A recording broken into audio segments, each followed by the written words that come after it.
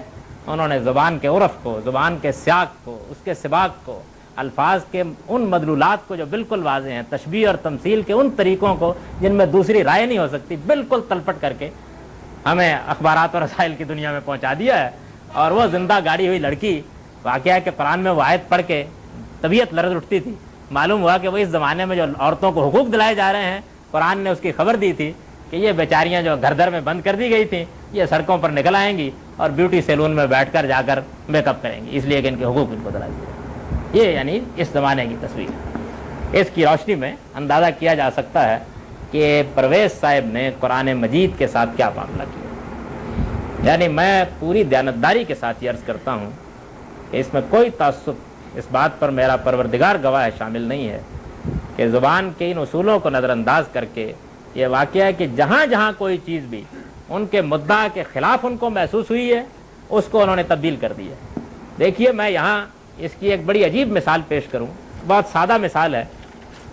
حضرت سلیمان نے جب ملکہ سبا کو شکست دے دی اور وہ سارے معاملات ہو گئے, اس کے بعد حضرت سلیمان کے وہ دربار میں آئیں, یہ سارا معاملہ ہوا.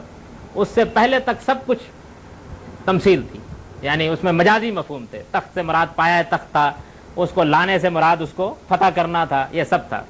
اس کے بعد ہے قیل لها ادخل السر, جب وہ آئیں تو ان سے کہا گیا کہ اب ذرا آپ شیش محل میں داخل ہو جائیے. فلما رات حسبت لجا و کشفتن ساکہا, تو جب اس نے ان کو دیکھا کہ تو پانی موجے مار رہا ہے تو انہوں نے اپنی پنڈلیوں سے کپڑا اٹھا لیا. قال انہ سرم ممرد من قواریر, تو حضرت سلیمان نے کہا کہ نہیں یہ تو اصل میں شیشہ ہے لگا ہوا اور بہت صفائی سے لگا ہوا ہے, یہ پانی نہیں ہے. یہ ہے نا مشہور واقعہ, اس میں ان کو کوئی مسئلہ پیش نہیں آیا. تو انہوں نے اس کا بالکل وہی مفہوم بیان کیا جو میں نے ابھی بیان کیا, یہاں نہ مجاز ہے نہ تمثیل ہے. اگر میں انہی کے اصول کے اوپر اس کی تشریح کروں اور یہ کہوں کہ جب وہ آئیں تو ان سے کہا گیا کہ اب آپ اپنی تمناؤں اور آرزوؤں کے شیش محل میں داخل ہو جائیے. جب وہ اس میں داخل ہوئیں اور انہوں نے اس کو دیکھا, اپنی تمناؤں اور آرزوؤں پر ایک نگاہ ڈال کے انہوں نے دیکھی تو انہوں نے خیال کیا کہ یہ تو اصل میں شراب کا شراب ہی ہے اور تو کوئی چیز نہیں ہے، اور اس وقت وہ بیچاری اپنی تمناؤں سے پیچھے ہٹنے کے لیے فوراً اپنی پنڈلیوں سے کپڑا اٹھا کر بالکل مستعد ہو گئیں۔ محاورہ عربی کا اس معنی میں استعمال ہوتا ہے۔ تو سلیمان نے کہا کہ نہیں، ایسی کوئی بات نہیں ہے، یہ تو در حقیقت تمہاری تمنائیں شیشے ہی کا محل تھی جن میں تم زندگی بسر کر رہی ہو۔ تو بھائی آپ کس طریقے سے اس کی نفی کریں گے؟ اس لیے کہ اس میں وہ سارے الفاظ بھی موجود ہیں، وہ سب چیزیں بھی موجود ہیں، یہاں مسئلہ کوئی نہیں ہے، یہاں وہی مفہوم ہے۔ اس سے 2 آیتیں اوپر عرش پایا تخت ہو گیا، اس کا لانا فتح کرنا ہو گیا، پلک جھپکنے میں اس کو فتح کرنے کی تعویل بھی ہو گئی، یہ سب ہو گیا۔ اور اوپر جو خود گیا تھا وہ اصل میں رسالوں کے لشکر کا آدمی تھا جو چلا گیا۔ یہ کام انہوں نے کیا۔ اس بنیاد پر میں یہ کہتا ہوں کہ 2 باتیں ہو سکتی ہیں، یا تو یہ ہے کہ وہ زبان، اس کے اسالیب، اس کے مفہوم کو طے کرنے کے طریقوں سے ناواقف محض تھے، اور یا یہ ہے کہ وہ ان حقائق کو جو قرآن میں بیان ہوئے ہیں یہ واقعہ ہے کہ ماننا نہیں چاہتے۔ چنانچہ جہاں جہاں وہ ماننا نہیں چاہتے تھے وہاں انہوں نے تمثیل، تشبیہ، عرف کے یہ اصول اختیار کر کے اس کے ساتھ وہ حشر کر دیا جس کی میں نے ابھی تصویر ایک سورہ تکویر کی صورت میں پیش کی ہے۔ اور جہاں اس کی ضرورت پیش نہیں آئی وہاں محل بھی شیشہ ہی کا ہے، وہاں ملکہ سبا آئی بھی ہیں، وہ آ کے اس شیشے پر کھڑی بھی ہوئی ہیں، انہوں نے سب کام کیے ہیں، یعنی وہاں حقیقت کی جگہ موجود ہے۔ حالانکہ میں نے عرض کر دیا کہ ان کے اصول کے اوپر اس کی بھی بہت حالات تعویل ہو سکتی ہے، اس کو بیان کیا جا سکتا ہے۔ یہ وہ بنیادی اور اصولی چیز ہے جس کی وجہ سے میں پرویز صاحب کے سارے نقطہ نظر ہی کو دین میں ایک ضلالت کہتا ہوں، اور چونکہ انہوں نے بڑے زور شور کے ساتھ ہمارے نئے تعلیم یافتہ طبقے کے سامنے جو ان چیزوں کی حقیقت سے واقف نہیں تھا اس کو پیش کیا، اور یہ چیز کچھ قبول عام بھی حاصل کر گئی، تو میں یہ کہتا ہوں کہ اس ضلالت کی پیشوائی کا شرف ان کو اس زمانے میں حاصل ہے۔ اس اصولی تنقید کے بعد میرے نزدیک وہ ان لوگوں میں شامل کیے جانے کے لائق ہی نہیں ہیں کہ جن لوگوں کو ہم علمی یا فکری لحاظ سے کوئی اہمیت دیں۔